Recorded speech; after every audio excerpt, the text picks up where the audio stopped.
네, 경희 피레타니원의 강지춘 원장입니다. 오늘은 과색소 침착증 중에서 이 흑피증에 대해서 좀 간단하게 세포열 에너지 대사적인 관점, 피레토 세라피적인 관점에서 좀 설명드리겠습니다.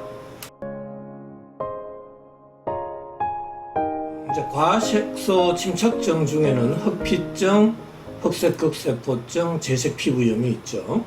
이들의 차이점에 대해서 좀 간단하게 제가 설명을 드리겠습니다. 흑피증은 대체적으로 목이라든지 얼굴, 이마 부위에서 과색소 침착증과 또 가려움증을 동반하는 그런 색소성 질환이고요. 흑색극세포증은 좀 특징이 비만 환자들한테, 체중이 좀 많이 나가는 사람들한테 종종 잘 생기고요. 특히 겨드랑이라든지 목덜미 주변에서 잘 생깁니다. 얼굴에는 잘 생기지를 않아요.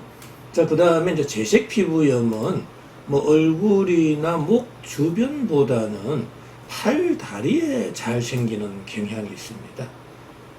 그러나 이 세 질환의 공통점은 과색소 침착증이 생긴다라는 거죠.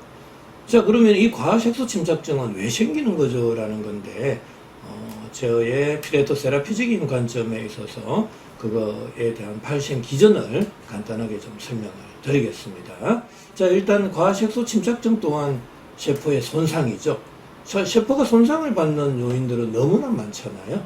여러 가지 압력, 온도, pH, 음식물, 화학, 물리학적인 자극, 전해질, 약물, 수술 등에 의해서도 다양한 요인들에 의해서 세포가 손상을 받게 됩니다. 자, 세포가 손상을 받게 되면 세포 내 미토콘드리아에서의 ATP의 합성에 장애가 생기고, 그로 인해서 뇌를 포함한 오장육부염도, 코아 대함프로처라는 심부온도가 내려가게 되는 거죠. 심부온도가 내려가면 체온조절 중추 지상하부에서는 체열의 방출을 줄이기 위해서 손발끝에서 모공을 닫아버립니다. 자, 모공이 닫힌 이후에 우리는 밥을 먹고 이제 활동을 하게 되는데, 그때 몸에서 열이 발생하는 거죠. 그럼 열 에너지가 지금 전신으로 골고루 분산, 방출이 안 되는 거죠. 자, 그런데 여기에서 열 에너지는 전도, 대류, 복사, 정발 네 가지 타입으로 이동을 하게 됩니다. 그 이동 루트는 구멍, 관절, 마찰이 많은 쪽이죠. 자, 그러면 구멍이 많은 지금 눈, 코, 귀, 입 쪽으로 열이 이렇게 확 쏠릴 수가 있죠.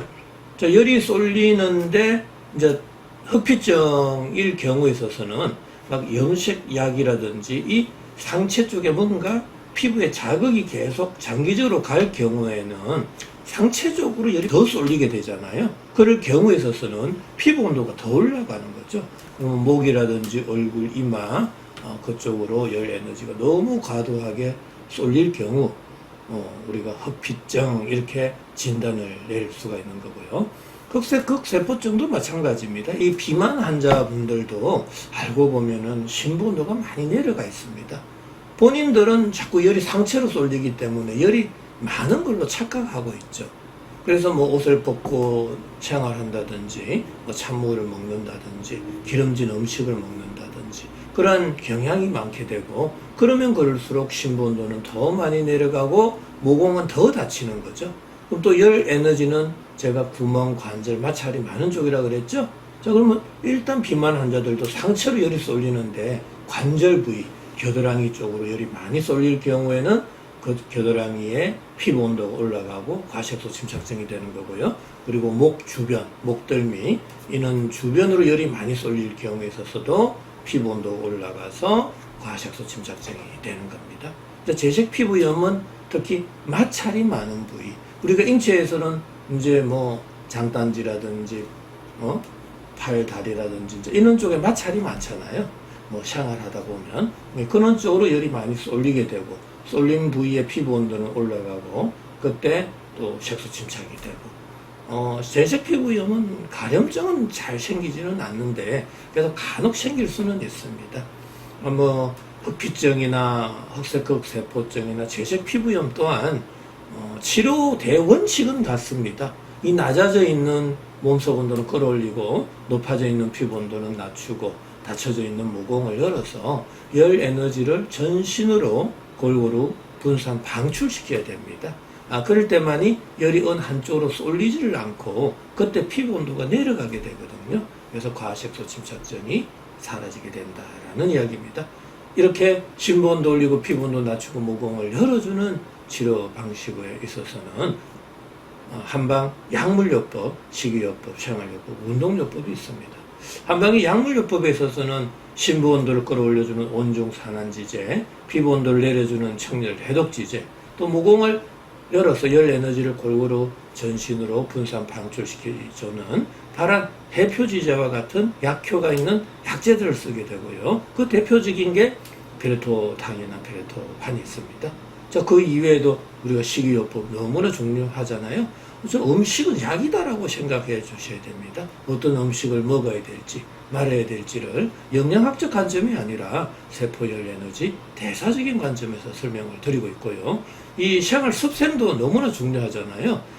어떤 생활 습생이 심부 온도를 올리고 피부 온도를 낮추고 모공을 열어주는지를 저희 한의원에 있어서는 인체 물리학적인 관점에서 우리가 환자분들한테 꼼꼼하게 이렇게 설명을 드리고 있고요.